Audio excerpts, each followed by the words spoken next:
What is up, everybody? Welcome back to another episode of Talk of the Tundra, GSPN and Blue Wire's Green Bay Packers podcast. Coming to you with another preview podcast. This week, going to tackle the upcoming matchup between the Washington Commanders, formerly the Washington football team, formerly the Washington Redacteds, and hopefully they can not go into a three-game losing streak headed into a matchup with the Bills, because that's almost certainly a recipe for a four-game losing streak. But let's not get ahead of ourselves. Joining me on this lovely, what you'll be listening to on Thursday podcast, is Jordan Tresky. Jordan, how you doing? Hello. I am doing well, though I have to talk about the Packers right now. That more speaks to the current state of the Packers than anything else. Right. Usually we love talking about the Packers, but they've been the source of many a frustration this year already. Yeah, yes, they have. Short and sweet. Fair enough. Yeah. Before we get into the preview pod for the Washington Commanders, we got some housekeeping business to take care of as always. Cheese board. We gotta hand out a single piece of cheese this week because man, did nobody else deserve it last week against the Jets. So this week, earning just the one sole slice of Munster is Green Bay Packers tight end Bobby Tunyon. He had the best game of the season so far.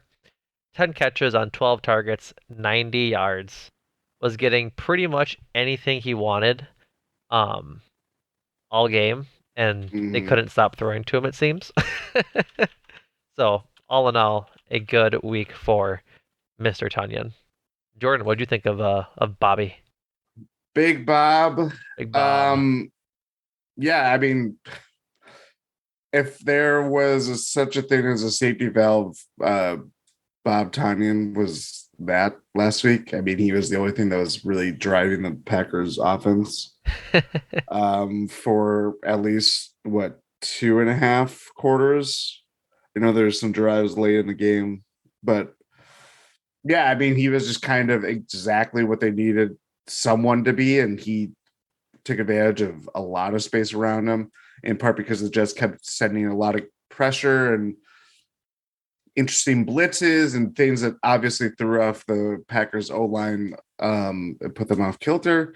But Big Bob feasted, and it's a nice, like, steady.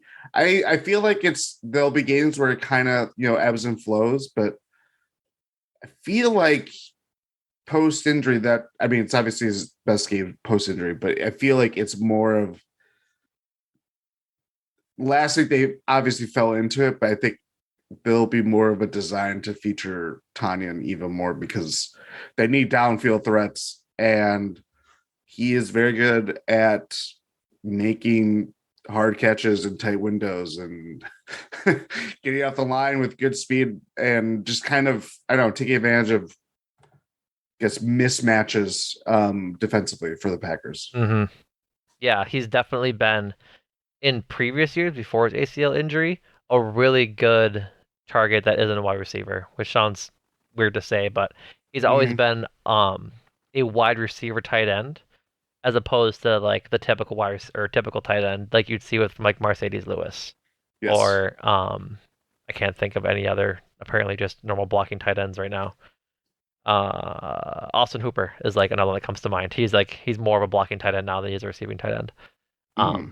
But yeah, Tunyon has always had that trait in him, and I think they need to get him more involved that way and put either um, DeGuara or Tyler Davis um, at the blocking tight end spot and get Tunyon more shots on the field. So maybe we'll see more of uh of that coming soon.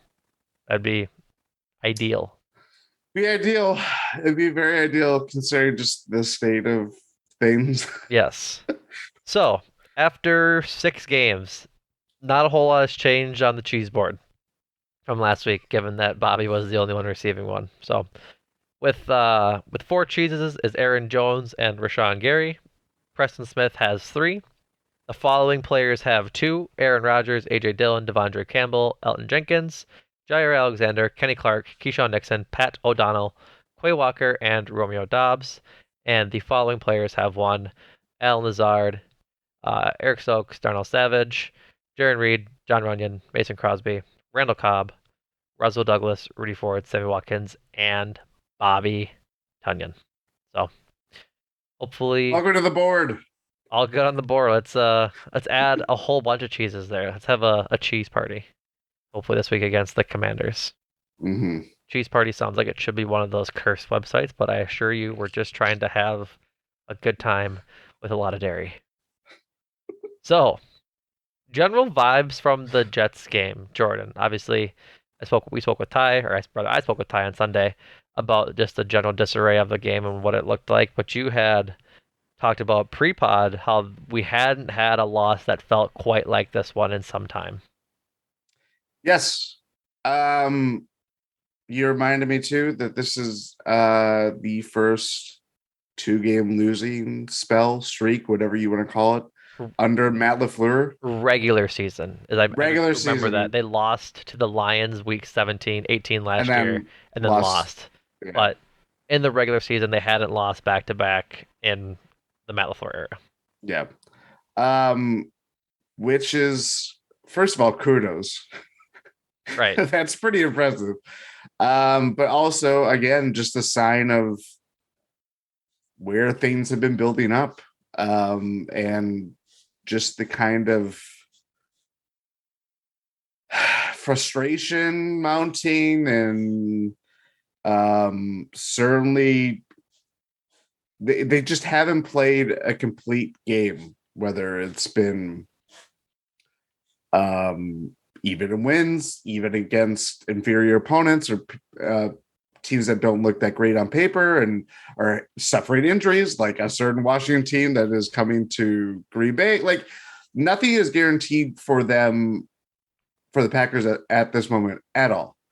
And as we'll get into the preview, like, I don't like at this point, yeah, you can, oh, it's Washington and doing all this stuff of like, yeah, they don't have their starting quarterback, even though he's not a really great starting quarterback.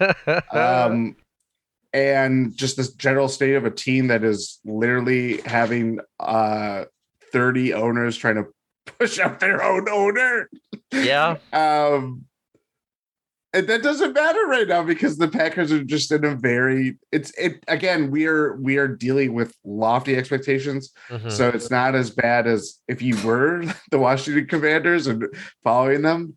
But what they are doing is simply just not acceptable in the eyes of Packers fans, and what they are guaranteed to, not guaranteed to, that's the wrong way of phrasing it, but like expecting out of the team. And a team like that is led by Aaron Rodgers, who's a rating NFL. I was about to say NBA, NFL MVP. That's the thing too, is that like, like I make these jokes privately, And but now like, publicly. and now public. Yes, that's right. I have a platform, and now my reign of terror has started. Here we go. But I always, anytime the Packers are like down bad, I just put in love. Just the classic like JS commenter account. Hey man, But like, it's not there just is Journal Sentinel commenters. There's no, definitely people who believe that.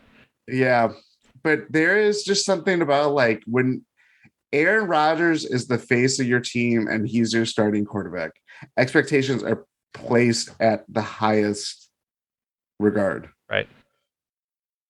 both individual and the team itself. So when you're falling under expectations, both with the team and the individual, it's just like, that's where it's like, I don't know. I don't know if our existence would be any better, but it certainly wouldn't have the expectation that, hey, maybe these guys could just make it to the Super Bowl. Right. Because that's not even in my calculation of talking about this team right now. Right. God no. God, absolutely not. And that's not to say that they can't go to the Super Bowl. There's been crazier things that have happened. But under the traditional way of how you look at success in the NFL, Right. a team that is 3-3 through their first 6 games, and the schedule is only going to get harder. It's, the Vikings right now are leading the division by 2 games and have the tiebreaker, so it's 2.5 essentially. Have the tiebreaker as of right now, but Yeah. If they split, then it goes on to other things. And it's just not, they're not even in that realm. They are not. No, like that's the worst part about expectations is that it makes every game that much more critical depending on the outcome. Like if you have an expectation of Super Bowl or bust, every win is like, yep, they went and did their job, great job, on to the next week. But if they lose, then it's like, man, what are they doing wrong? I think like the perfect encapsulation of this is the Milwaukee Brewers this year and um the Cleveland Guardians who went to the playoffs. The Guardians were 92 and 70. The Brewers were 86 and 76. One of those felt a lot better than the other one, despite like obviously the Guardians made the playoffs and the Brewers didn't. But the Guardians were supposed to be bad all of this year, and then they just played how they wanted to play, and made the playoffs, won a series, and pushed the Yankees to five. Yep. But the no expectations part of sports is the best thing ever because you're either abysmally bad and just like working towards picks, like okay, we expect it to be bad, it stinks, I can just not watch, etc.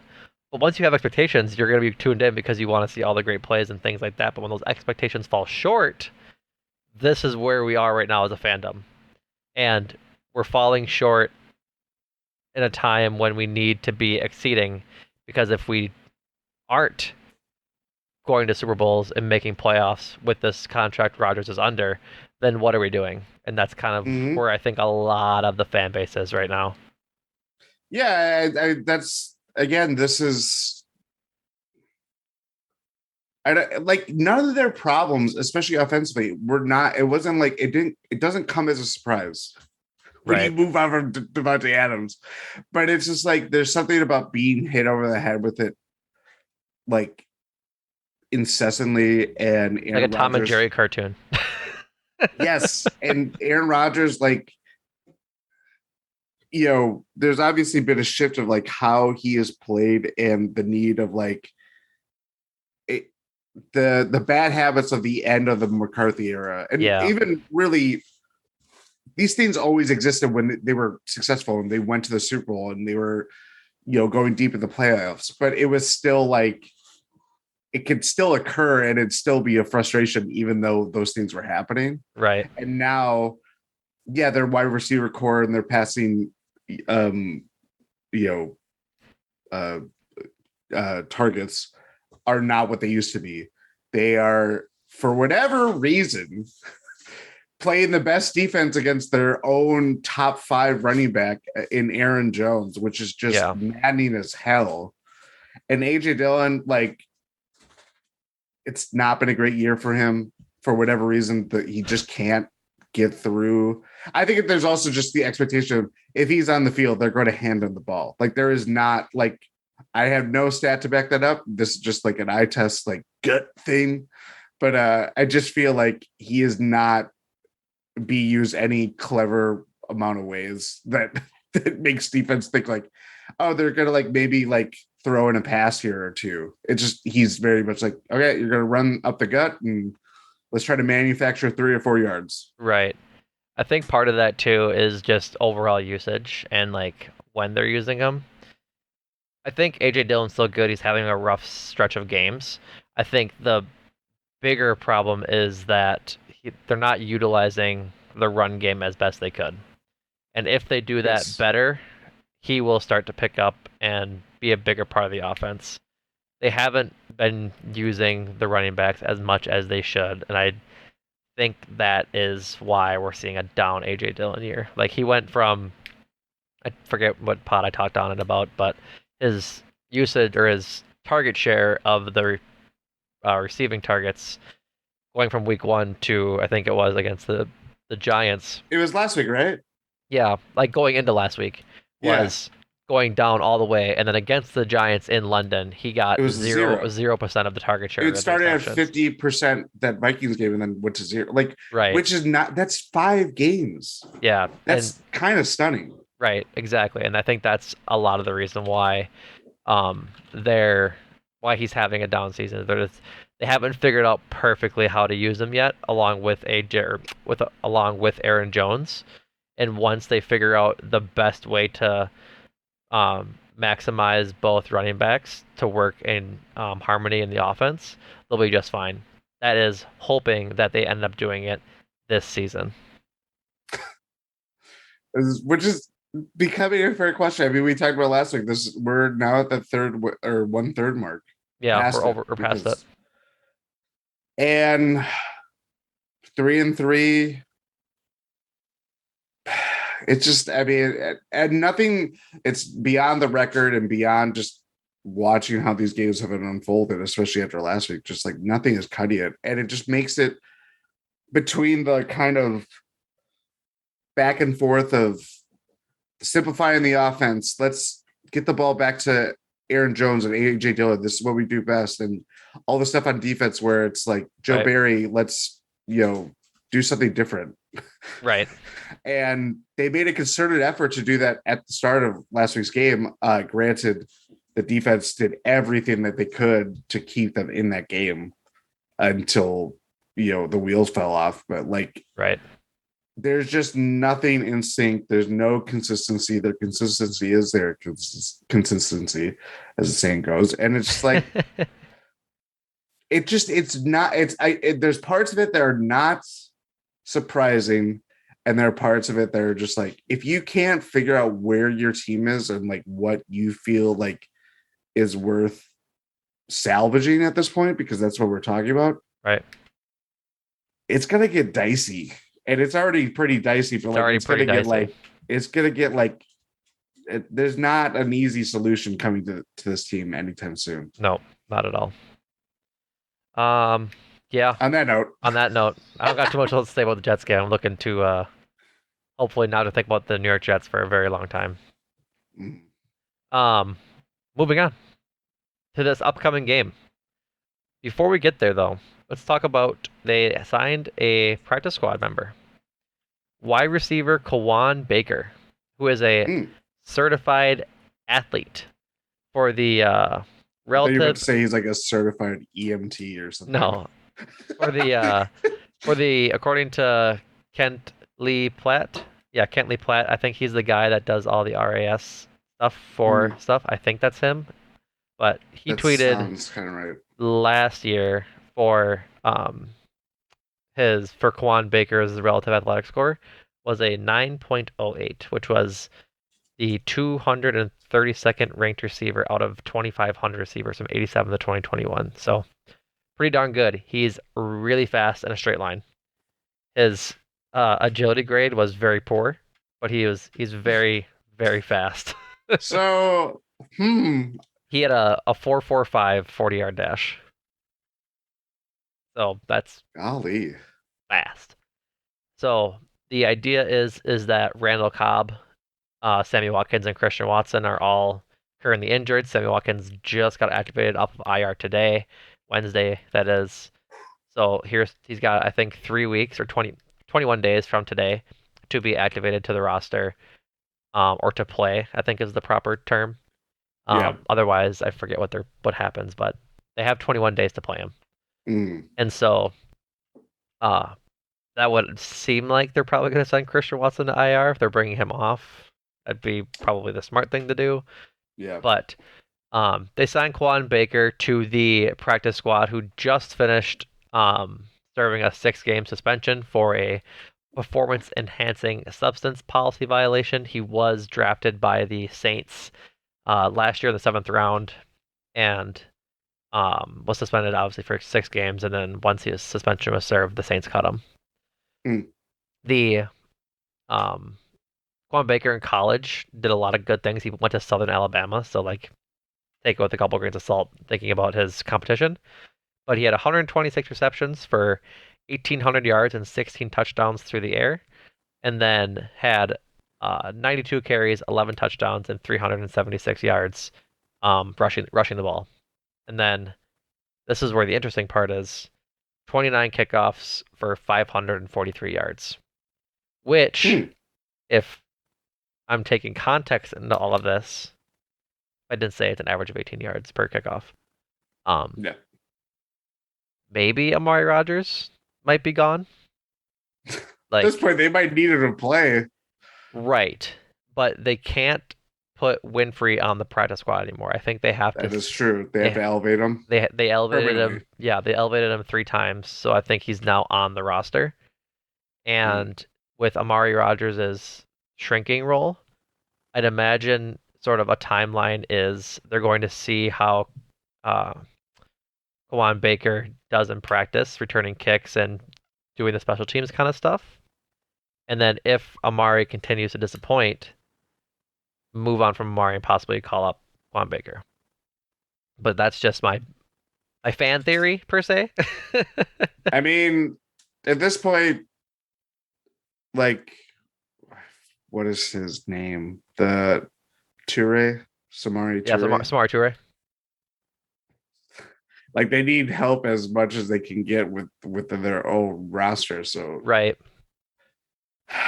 and what's his name? Kayshawn Nixon was returning kicks last week too against Yep. Jets. Before that, Christian Watson was, so they clearly have a revolving door there.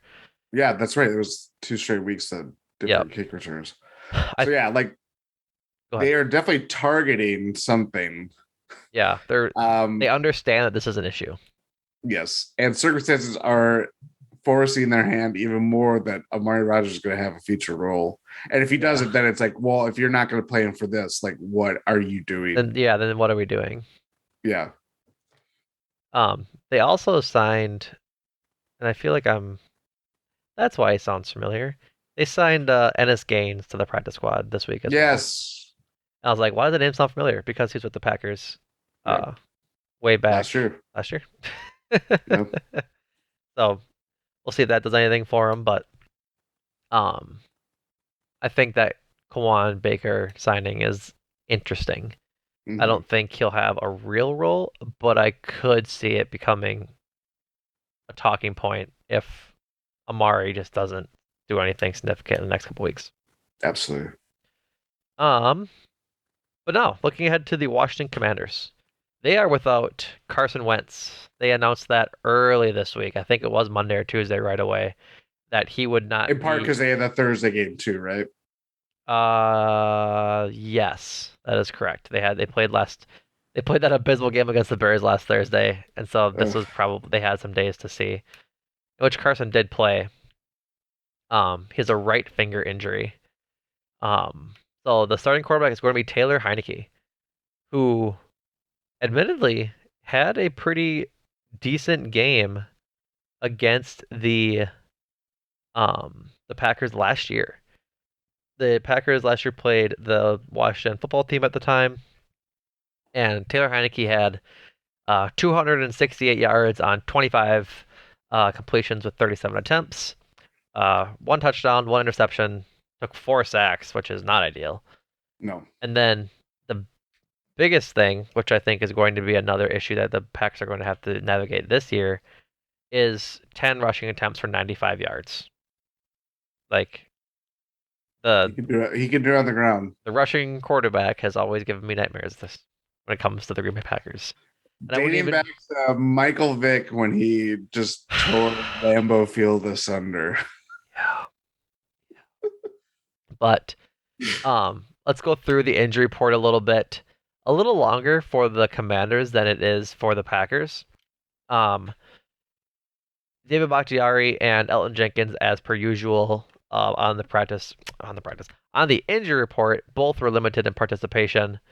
And then Randall Cobb, they had some good news that he did not break his ankle, merely sprained it. 2 to 4 weeks is what they're predicting, which was way better than what I thought it was going to be when they were scared it was a break, and then a high ankle sprain will still put you out 2 months sometimes. So Yeah, good that very tricky. they're projecting 2 to 4 weeks. Rashawn Gary has a toe injury, but he's a full participant in practice. Jake Hansen, who came in to replace John Runyon last week, he has a bicep injury. Literally, I think he only played 2 snaps, Yep, that we and, belabored that and point on Sunday. Rogers' right thumb is bothering him. We'll continue to see if it actually is bothering him or if it's just a bother or if it's something more serious. He did not participate I think the plan is always going to be have him uh sit Wednesday, then go into Thursday, maybe do a little bit, full practice Friday, rest Saturday, play Sunday. I think that'll Mm, be chalk for the rest of the year, if I'm worth to guess. And then Christian Watson has a hamstring injury, as we talked about, did not participate again. So I would imagine he's not playing. yeah, Well, definitely not. yeah, which stinks. Hmm. The Commanders, as we mentioned, are down Carson Wentz. They are also none of these are confirmed yet, but they had limited participation from Percy Butler, their safety, Tariq Castro Fields, their corner, Sam Cosmi, and Jahan Dotson, their, I believe, rookie receiver. Yes. Yes, so he has a Yeah. hamstring injury. If he can't go, that'd be huge for the Packers.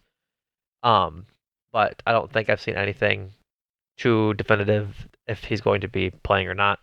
And then John Bates and Deami Brown were both did not participate on Wednesday. And then William Jackson III, another corner. Logan Thomas, their, I'm not gonna say like star tight end, but he's been their tight end for a while. Just like he's kind of like our Bobby Tunyon, Yep. just that kind of player. He didn't Big participate. target. Yeah, big target. Doesn't get a whole lot of target shares throughout the season, but is reliable when he does get targets. Hmm. Um, Calf injury, and then Jonathan Williams has a knee injury, but he's like their fourth string running back. So I think the biggest thing this week is going to be handling Taylor Heinicke, which is a weird thing to say, but this will be the fourth week in a row that we've won against lackluster quarterbacks, and will be the hopefully last week or the first week we won't have to worry about getting beat by one of them because between Axel Edward, um, Daniel Jones, and Zach Wilson, we thought we had a pretty easy schedule coming up, and now we're 1-2 in those games. Hmm. So And it was one that could big make too. the I argument. forgot. Yeah, one could make the argument. Could have been 0-3. Some would argue they should, like Yeah. for certain. So they need to win this game. We'll keep that for a little bit later. We talk I about it more, wholeheartedly agree. um, but the biggest talking point coming into this game was the simplification. I can't talk today of the offense. That was like the soundbite that came out of Rodgers' post game presser on Sunday, and it got talked about heavily. We'll put it that way. Rodgers had to go defend himself on the Pat McAfee show, and A familiar theme. I feel like the Pat McAfee show for Aaron Rodgers is like his therapy. This is Dear Abby. Yeah, like he just goes on Pat McAfee show to be that cool guy Aaron Rodgers, and I feel like, of course, I feel like every segment starts with, okay, I have to clarify something yeah, here. and That's how it.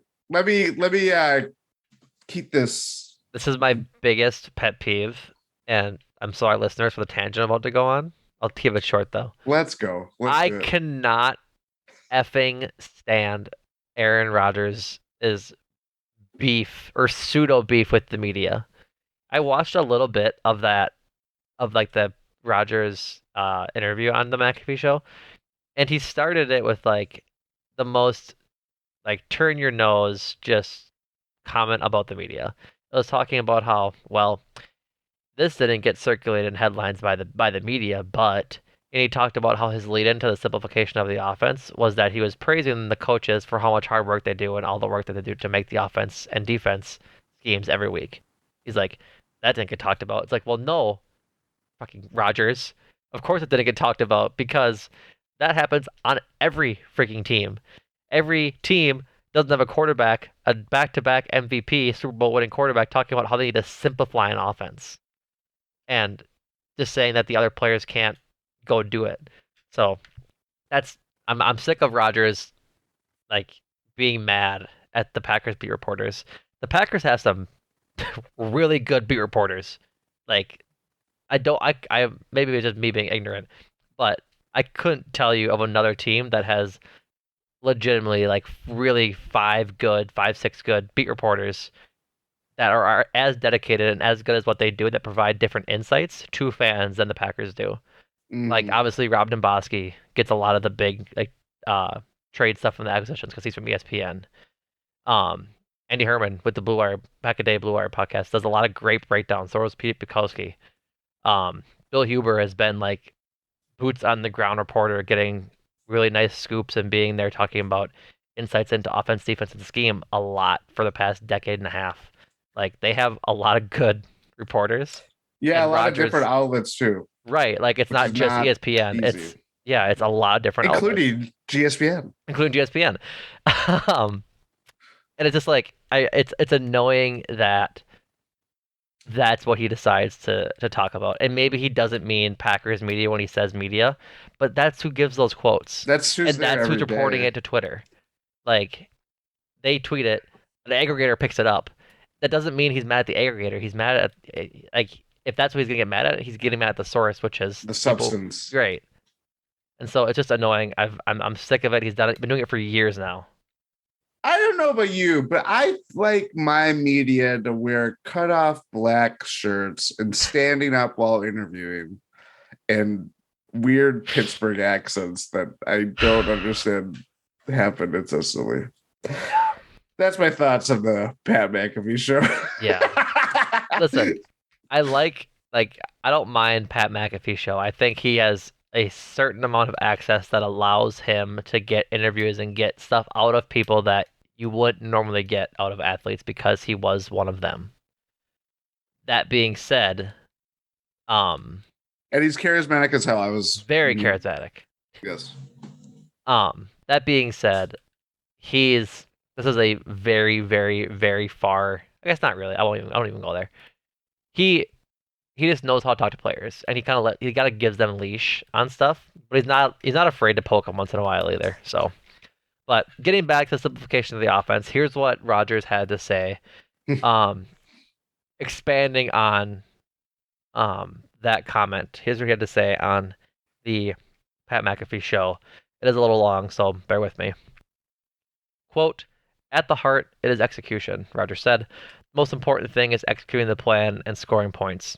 What I mentioned in that, how hard coaches do work and how the plan comes together each week with a lot of study and film review and self scout as they put together their 20 runs or more, 20 runs and more than that passes they install from week to week. The point was that if we're not executing those plans, which, to be honest, are not the most complex things the majority of the time, then the only slight reaction would be to simplify things even further. That doesn't mean less motions or less checks at the line of scrimmage. It just means let's make sure that these guys can handle what we're doing. It was really an alert for our players. We need to lock in a little bit more, simplify things in our own mind. Even the most complex plays can be simplified in our own mind. We just have to be better at the details. That's the real thing I was trying to stress. The details haven't been good enough. We've had multiple plays with 10 guys doing something right and one guy isn't, or 9 guys doing it right and 2 guys are on the same page with communication. That stuff can't happen. And so, end quote. And so that, to his credit, is a lot of what has been going on. We talked about it, that the cheese board is so long because there's a lot of players that are doing things right, but it's long in the fact that there's a lot of players with one, there's a lot of players with two, and not too many with three and four through 6 games Mhm, because they can't all be good together at once right now. Like they haven't put it mhm. all together for 4 straight quarters yet this season, and that's kind of what I'm getting out of this Aaron Rodgers quote. What do you think, Jordan? No, I think that hits it on the head. I think there's so many different things, whether it's their execution, obviously. I mean, that's blatantly obvious. Um, Certainly design, what they go into each week, prioritizing, and then, based on how the game goes, it's either it goes against them or it's taken away from them because the defense is putting in a lot of work trying to keep it a 3-3 game against the Jets, and the offense is literally contributing nothing of substance. Right. Or it's the Buccaneers game where, like, it's just stuff like that where it part of that comes with, like, one side is doing all the heavy lifting and they're not getting much support. It's a much like a I mean, dealt with this with the Brewers season this year. You have Brandon Woodruff throwing heat for 8 innings. Right. The score is 2-1 in favor of the other team because the bats aren't Is there. right. They just aren't executing. And it's just that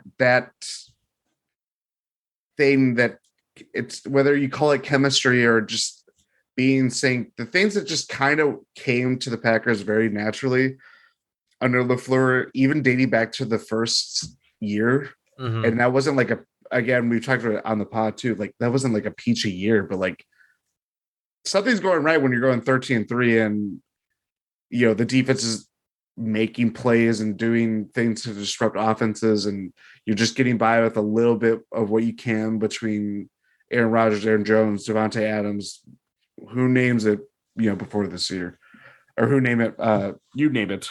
That's how you say that phrase. Um, it's late. Yeah, it's that. Yeah, it's all that stuff. It's everything. Yeah. And it just kind of you put it in a pot and it just looks like it's just about to. Bleh. It's Yeah. gross. Yeah. They think they're making a stew, but they've added way too many different bad ingredients to make it even somewhat palpable to eat. They forgot the cumin. That's right. They forgot the cumin.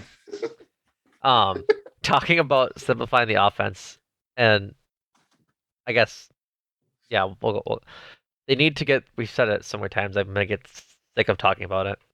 They gotta get the run game going more. We talked about it earlier with getting AJ Dillon and Aaron Jones working in harmony together in the offense, and then from there they'll start having, I think, a more successful offense. But they need to start being smarter with their passes too. Um, I looked at Next Gen Stats, which has a nice breakdown of the sections of the field, and Rodgers is passer rating versus the league average in those sections. And again, as we've just screamed ad nauseum for the past 5 weeks, the middle of the field is where Rodgers is having success. The the graph is broken down. It's in the GSPN Discord in the Packers Pals channel. Go join Join the GSPN's Discord. Discord or GSPN.info. Fill out a 5-star review or a screenshot of any review. Get in there. See all this great stuff we're doing. But the next gen stat shows that line of scrimmage, 10 yards down the field, 20 yards and further down the field, and they're broken up into 4 sections between those. So behind the line of scrimmage, 0 to 10, 10 to 20, 20 and beyond. For behind the line of scrimmage, Rodgers has a 133.8 passer rating, just like on like little dumped off screens right there. Nothing to write home about, whatever. 99.8 to 87.5 league average on like swing passes to the right behind the line of scrimmage, and 83.1 to the left. That's below the league average by about 6 points. But then once you start getting past the line of scrimmage, which we've been begging them to throw the ball to Romeo Dobbs and Christian Watson and people like that, it's a lot of green for the next 20 yards. On the left-hand side, he has between 0 and 10, a 123.5 passer rating. From 10 to 20, 116. Both 30 plus points above league average. In the middle of the field, 0 to 10, 130 NFL or passer rating, 40 points above league average. And 10 to 20 in the middle, 111.9, almost 112. Just about 30 over league average. He has a subpar league average by 24 points. He has 63 passer rating on 0 to 10 yards on the right.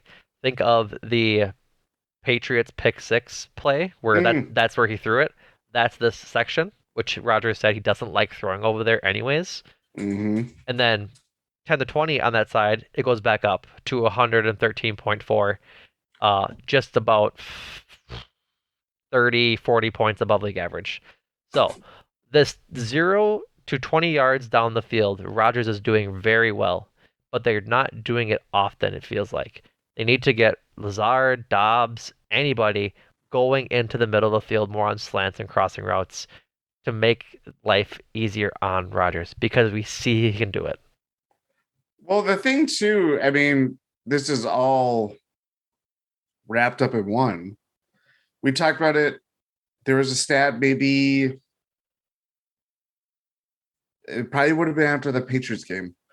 The stat of the average depth of target for Rodgers is like the Hmm. lowest of his career. It's going down. It's going down. I think Then, in the LaFleur era was what that was. oh yes, yeah, you're correct. Yeah. And then it's met with, oh, opposing defenses are trying to test Rodgers' arm strength and trying to, test the deep ball. Can you complete these passes to guys like Lazard, Cobb, Romeo Dobbs? Christian Watson is elite. He is barred from making a downfield route because that's just not who he is. Right.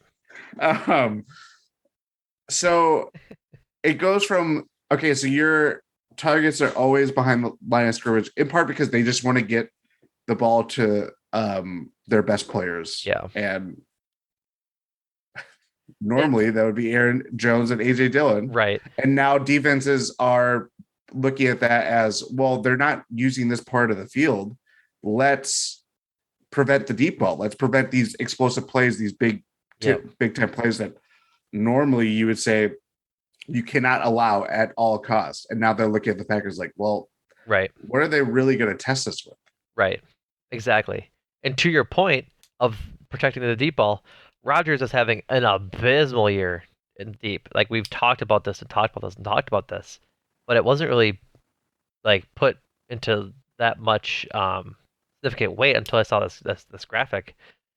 Beyond on passes beyond 20 yards, he has passer ratings across like the left, middle, and right of 24, 39, and 50. 29 or 24 is 44 points below league average of 78. The middle is almost it's 47 points below league average at 86, and 51 is 27 points below league average in the sort of on the far right. So it's really really bad. Like they know Rodgers wants to pass the ball far, and that Mm-hmm. they're just not letting it happen. Yeah, I mean, this is going to be the push and pull for the rest of the year until whether they can somehow make those plays, whether they get help through the trade deadline or free agency. I mean, we joked about the OBJ thing, but like Right. anything is on the table, and it would not surprise me because they just need help They need in the help. passing game. Yeah. Because now the book is out. It's not about let's see what the young wideouts can do. One of them is already hurt, so it's not like Christian Watson making any meaningful impact for the next couple of weeks, and hopefully, right. you know, Hopefully he can come back. Hopefully he can come back. But it's also like, as much as I am really, optimistic about Romeo Dobbs, that's a lot for a guy like to put on his shoulders too. Yeah, he shouldn't have to bury that burden or bear that burden. No, not at all. I mean, again, none of these, even Alan Lazard, who's a very capable and serviceable guy, he's going to play in the league for a long time, as health permitting. Right. None of these guys are number one targets, or there's a difference between like, okay, we're going to look at you as the number one target and diversifying the offense and all this stuff. But now it's like, there is no, it's not a security blanket, but it's when the book is out that it's like, okay, you're like, what do you do to kind of, I don't know. What do you do to change it up to make sure? Counter. Yeah. Yeah. Yep. To make sure that even though offenses know or defenses know what you're going to do, that you have options to go to still have a successful offense.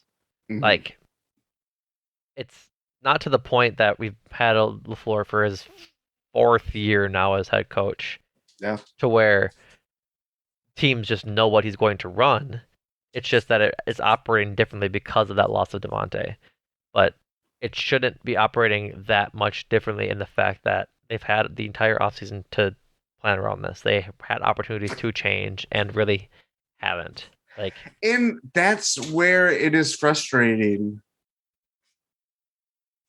The whole thing with Jones and Dillon. Yep. More so Jones than anything, because it's like, we've seen him benefit from having Devontae. We've seen him benefit from not having Devontae. Right. And granted, yeah, it's like Devontae's hurt a couple games, or like the spell of games. Was it last year, It was or last maybe year. LaFleur's? Was it the Chiefs game? Yep. That was last year. Yeah. Yeah, because Rogers had COVID and Not that one. no, The year before, or 2 years before that. I The one forget. where they won without Devontae or something like that. I could, Oh, okay. Got it. whatever it was. There was a stretch where they were without Devontae, Yep. and they, I believe, won all 4 games. I do remember that now. Yeah.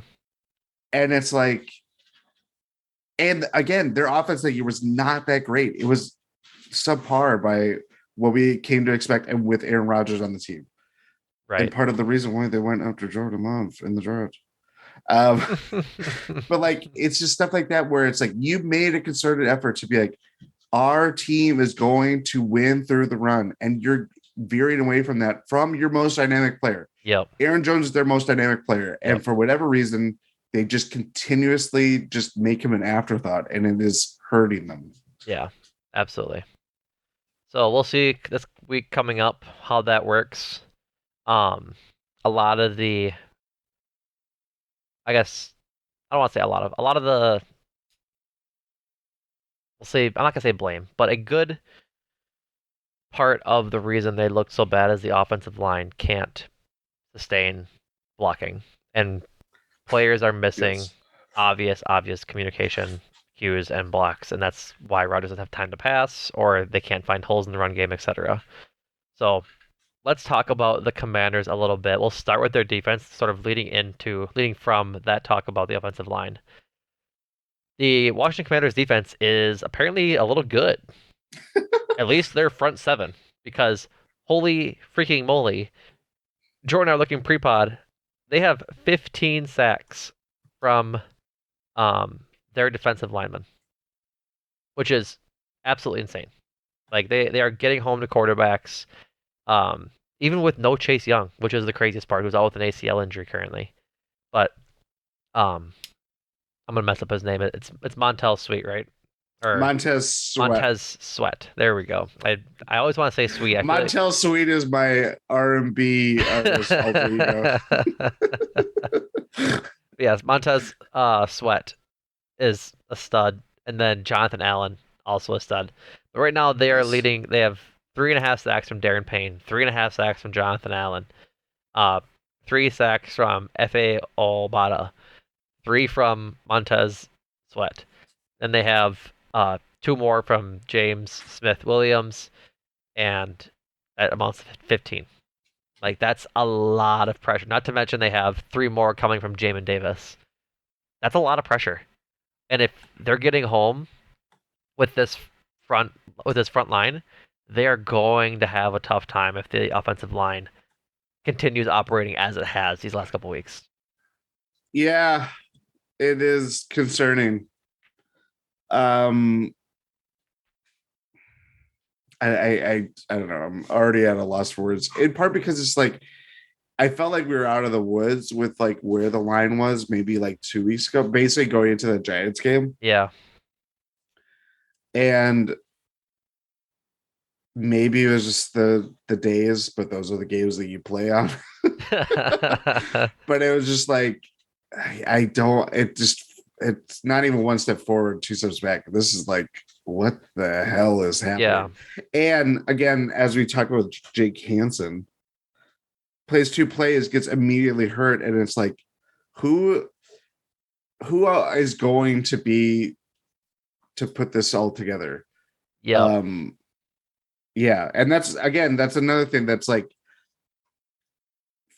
when things got bad during the McCarthy years is when they had no line protecting Aaron Rodgers. Mhm. They had no running game. Yep. Now their line is very iffy and it's been very porous, especially after a week like last week. Yep. Things have to get better. And what is normally a strength is not a strength for them right now. And it kind of just, it's a little ingredient, but explains a lot of like just where things can go awry so quickly. Yeah, it's I've seen solutions that include getting Adam Stenavich back as the offensive line coach and not putting him as the offensive coordinator. That's a little suspect for the sole purpose that you're going to be changing schemes essentially mid-year. Like Matt LaFleur is certainly capable of calling an offense and designing plays and doing things like that, but is that something you implement in the middle of the season? I don't know. It feels No, like you might have to if it begins to keep especially going. when I It, believe, correct me if I'm wrong, all of their offensive like key coaching staff members were already in house. yeah, They didn't bring an outside guy to kind of, no, you know, and that's part of the issue is that the brain drain that happened when at this off season was very bad. Bad yes, as in the Packers lost a lot of players or a lot of coaches to his other teams for other Broncos, opportunities. Bears. Yeah, one more I I'm think. probably I missing think a I think another one couple. to the Broncos. I think there was Hackett and somebody else went to the Broncos. Yeah, But yeah. regardless of it all, they just need that they need Adam Stenavich to coach that line again because they were not this bad last year. And if they're going to be continuing to be this bad, Rodgers might have an awful week behind the line this week if these Commanders Take defensive command. tackles, yeah, these Commanders take command.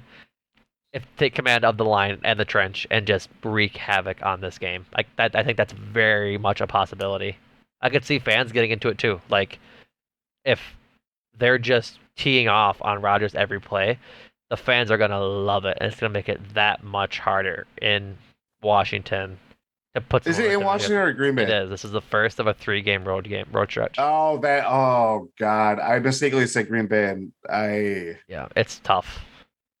Oof. Duh. Oof, duh is right. They literally might have poop flowing through the pipes, and it might reflect the on-field product of the Packers playing It like might. nothing.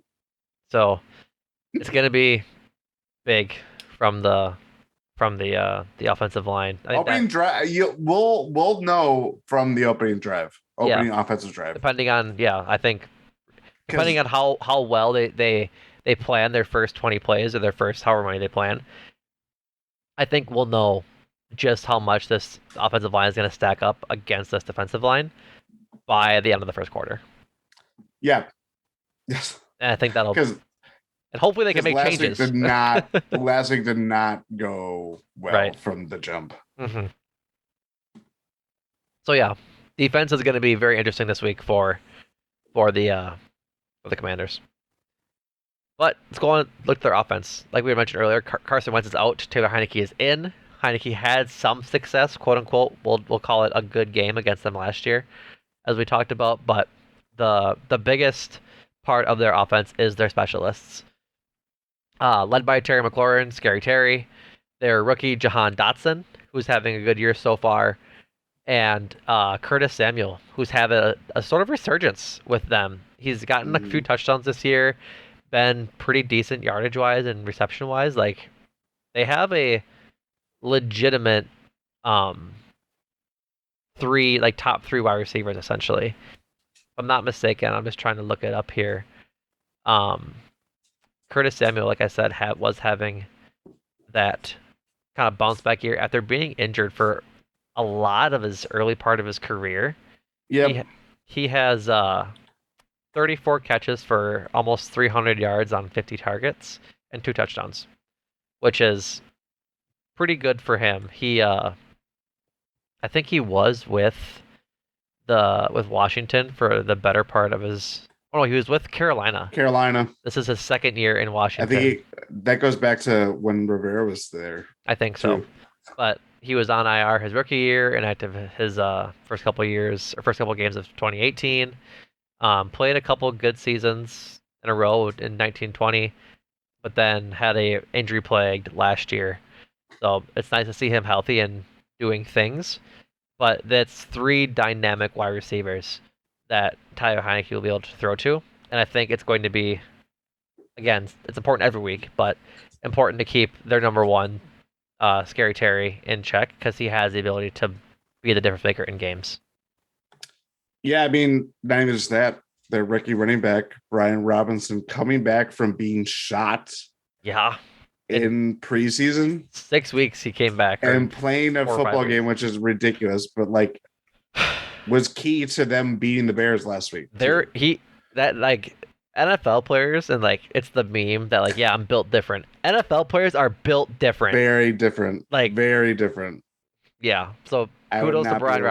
Robinson. I'm big believer in him, and I think this is He's another premium example of running backs that might be able to just kill the Packers. yeah, I was gonna say he's gonna have a field day.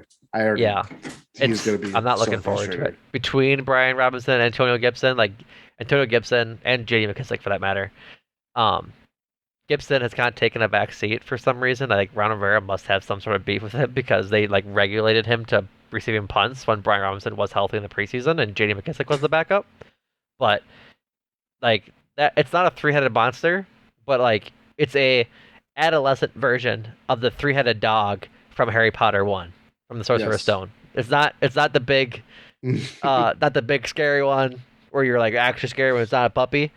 But the if you best don't that Washington could right, offer. if you don't pay attention to this three-headed adolescent dog that is Brian Robinson, Antonio Gibson, Jamie, because like they will run all over you. Like Yeah. that's as simple as it gets. Mm. So Oh. it's going to be another very important week for the defensive line and linebackers for the Packers. So this is an opportunity and to bring it all like back cohesively. They do revolve around Taylor Heinicke and the offense for them to go. Like they still want to pass the ball, and it's all about quarterback play. Carson Wentz took so many sacks in the first 6 weeks of the season. Like it was an alarming amount of sacks. Probably part of the reason he's hurt. Yes. But that comes with that the line is partially bad. Like the line is going to be to blame for some of them. But I saw so many highlights of Carson Wentz not like moving the Oh my pocket. God. Yeah, it's a lot. He got sacked 23 times. In 6 games. 4 games is I like a lot. It's not split out evenly, obviously, but I think it was week 1 he got sacked 9 times. He had a 9% sack percentage, which seems like that. And so one error out of every 10 plays is being sacked. Yeah, it was not great. That's awful. No, it was not good. I'm trying to think Ugh. of what game was that. Um, he's only sacked once in the Jaguars game. I must be mistaken as to what game he was. Oh, No, you're right. Yeah, it was against Philadelphia, 24-8 loss. was that week 1? Week 3. Week 3. Week 5. Week 5, he was sacked 5 times against the Lions. Yep. So yeah, not Good golly. he's been on the ground a lot. 9 sacks against the Eagles. Like that's Well, just I mean, maybe the offensive line is not that great right. for Commanders, Right, but that part of it but is that yeah, Carson Wentz was not moving the pocket. Like I watched no. some of that horrendous Bears game, and it was like, what are you doing? Like, come on, step up 2 steps, and you avoid that sack. So, I think Taylor Heinicke is going to be a little more active in the pocket and moving the pocket, getting outside of it. So we'll see if the Packers can have as much success as other teams have had in getting to the quarterback. I'd like to see Kenny Clark do some work this week. That'll be if he has a sack or two and he's put stuffing runs at the line. That'll be very important. Hopefully, Rashawn. I mean, he had a sack last week, if not 1.5. I think he might have just had one. I don't Just the think he one. had. Just the one. Uh, Yeah, hopefully, his he had toe one injury sack. is still not slowing him down.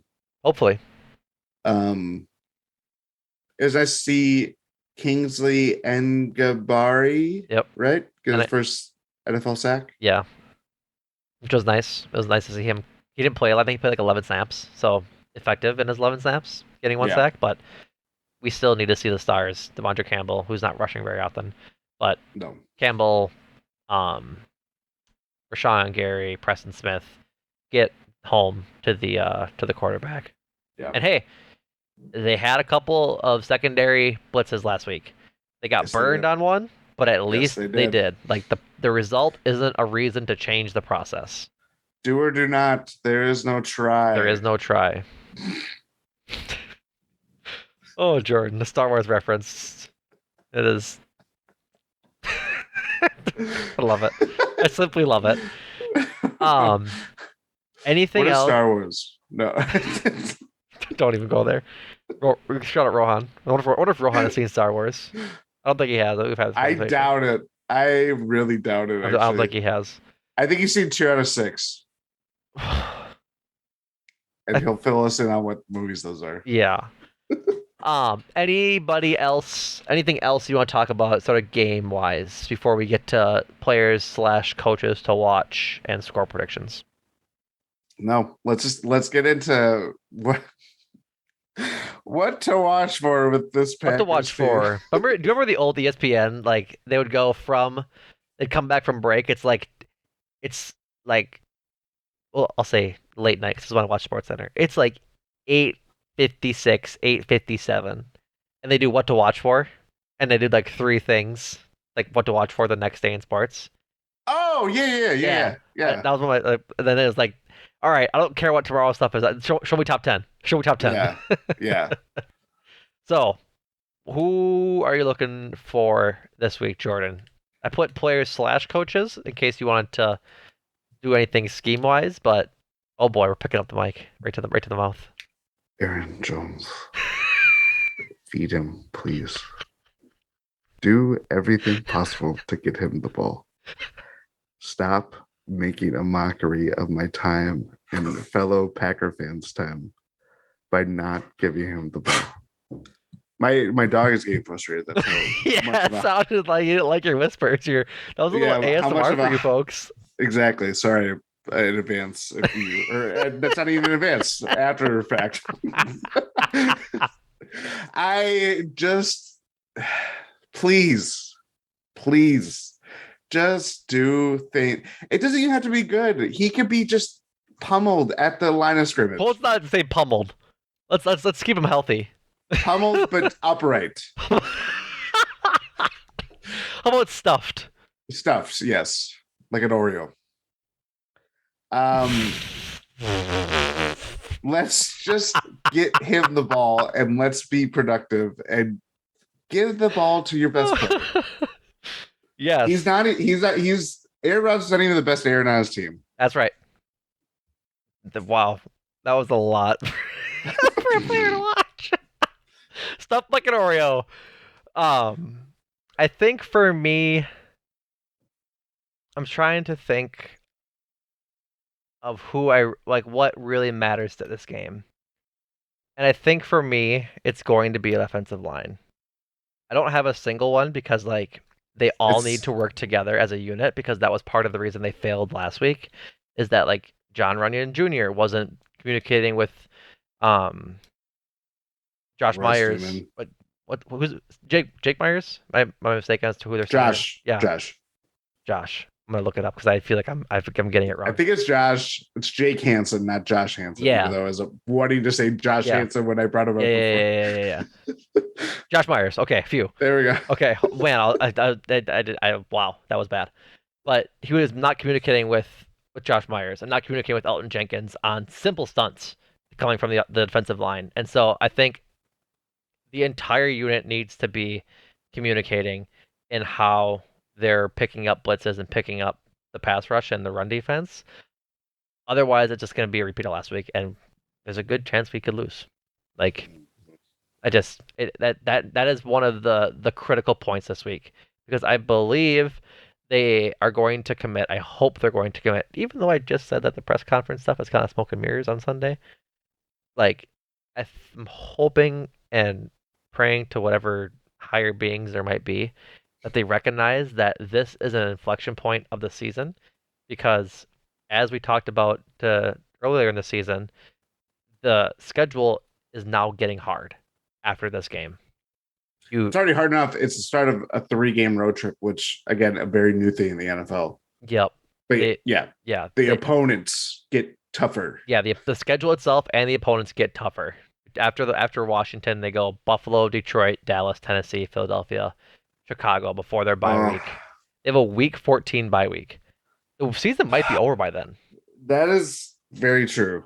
I felt like it's been late the last couple years too, I would which rather doesn't. it be late than early. That's always I of course want the middle. That's the best option. But ideally, I like it later so that you don't have like a week 5 bye and you have to go all the way to the Super Bowl. This is when we had expectations of actually going to the freaking Super Bowl. That was going to be my counterpoint. Right. But the like when during the tens, like 2011 to 2019 to 2016-ish time, it felt like we always had like early buys, and then we had to go from week 5 for 4 straight months to play without a break. And so that was like the frustrating part. But now, coincidentally, ironically, satirically, whichever ly adjective you want to use, they could really benefit from a buy earlier in the season right now to sort of Yes, reset, take 2 weeks to actually practice new things. Because by the time they get to the buy this week, the season might be over. it just take 1 week to be like reset and just be away from a football field. Yeah. So, with that being said, noon this Sunday at whatever FedEx Field, is it FedEx Field? I think it is. I think you're right. I believe so. Um, FedEx Field at noon on Fox. Tune into wherever you can. Daniel Snyder's casket. That's Well what they'll. then, your That's what dog they'll agreed. call it. I heard the little moan back there. Daniel Snyder went, "Oh no." Um, Score predictions. I think you went first last week, so I'll I go did. first. I don't even Um, remember what I predicted. I've predicted 3 straight wins against 3 awful teams. I'm gonna say they lose. I'm gonna say they lose 27-17. Like Commanders win. Commanders win 27-17.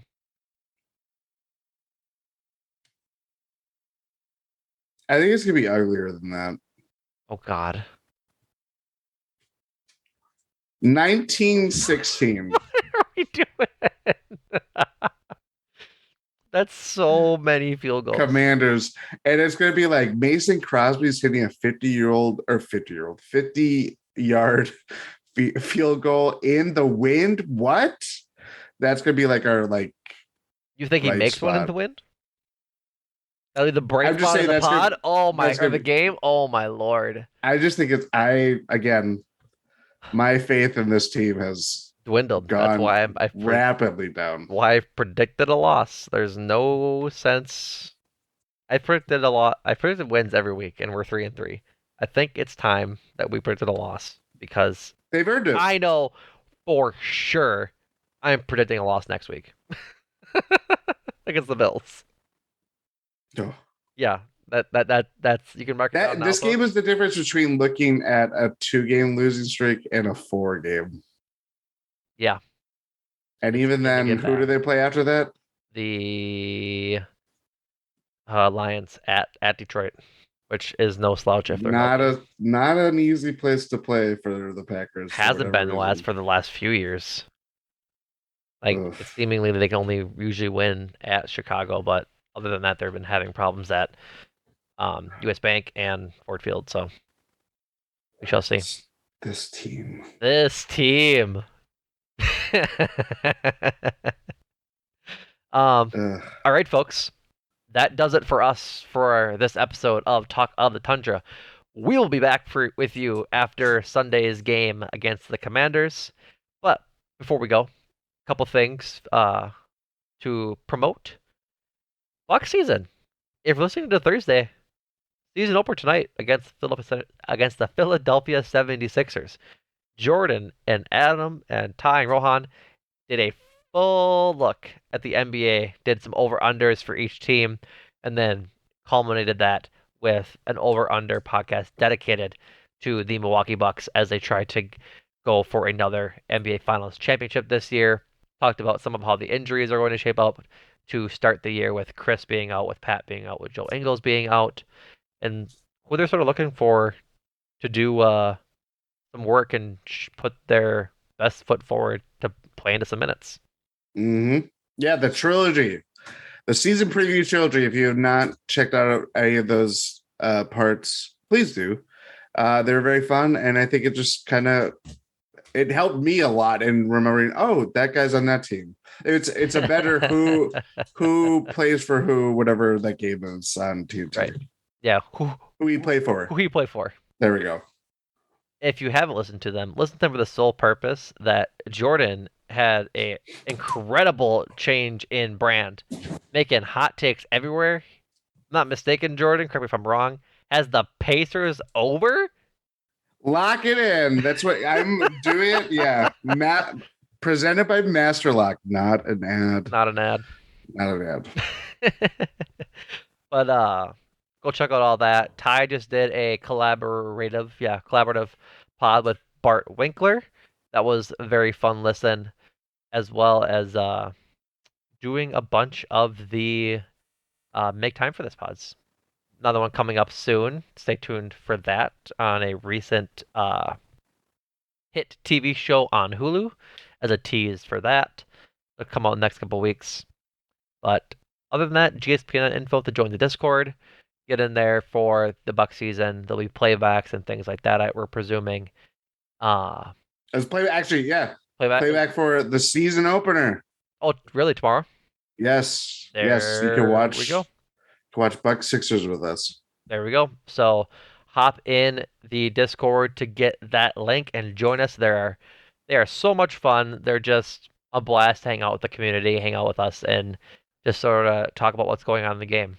There's a lot of fun memes that happen during playbacks, as I can attest to.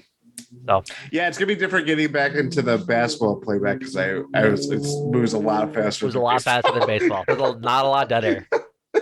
You gotta actually talk about the game and not various random baseball things. But all right, folks. Thank you again for listening to another episode of Talk of the Tundra. We really appreciate it. Jordan, thanks so much for joining me, buddy. Thank you.